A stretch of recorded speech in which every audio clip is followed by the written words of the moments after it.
So I first met Tommy Connell in the mid-1970s. I grew up in Beaumont, and he was the head tennis professional at the Beaumont Country Club. So I got to know him a little bit in the mid-1970s. What I didn't know was that 10 years later, I was going to be working for him in Bryan, Texas after I finished my years at Texas A&M. The two words that come to mind when I think of Tommy Connell are professionalism and integrity.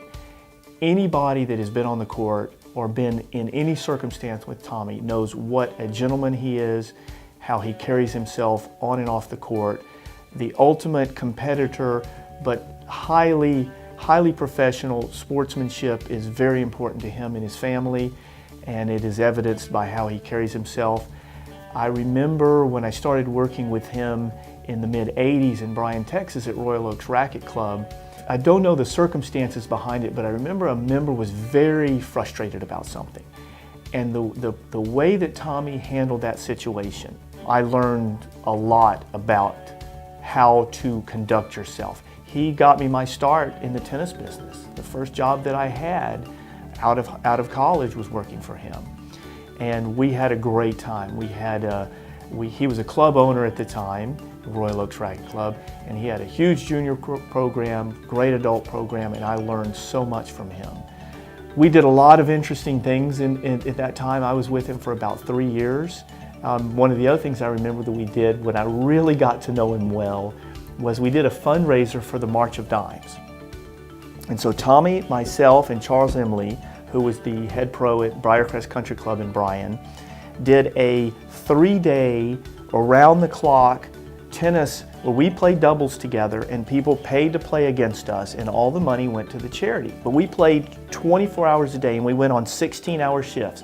So Tommy and I would play together for 8 hours, and then Charles and I would play together for 8 hours, and then I would sit out and they would play together, and we played for about 3 or 4 days. And so we're playing tennis in the middle of the night, 3 o'clock in the morning, 4 o'clock in the morning, we're playing tennis together. And we started to run out of gas by the end of this thing, but we had a blast. We raised a bunch of money for charity, and I really got to know him well. He's a great family man. His wife Debbie is an active tennis player. They've played mixed doubles together a whole bunch of times. I got to coach April and Dash when they were in our junior program, when they were just little kids. And so I had a blast working with them. Tommy's worn a lot of hats in the tennis industry.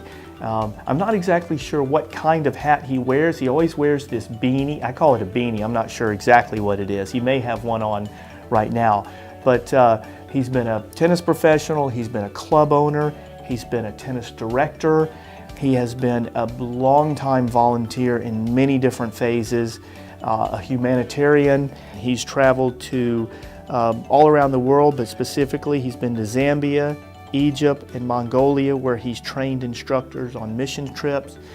And so with Tommy, he is the consummate professional, as I said, but whenever Tommy leaves a situation, he always leaves it better than when he found it. And that's one of the things that I really love about him, that he makes situations better. He's tireless with his time. He's tireless with his energy.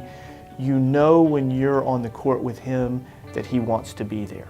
So Tommy, congratulations to you and your family on this wonderful accomplishment.